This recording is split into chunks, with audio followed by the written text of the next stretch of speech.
Kishindo cha wakoma kiliwakimbiza Washami. Kishindo cha wakoma kiliwakimbiza Washami.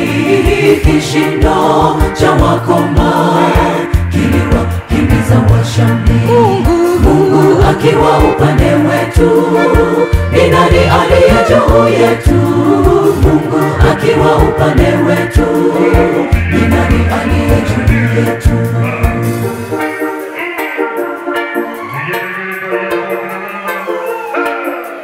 Njaa ilipowakabili wenye ukoma waliotengwa, wakasema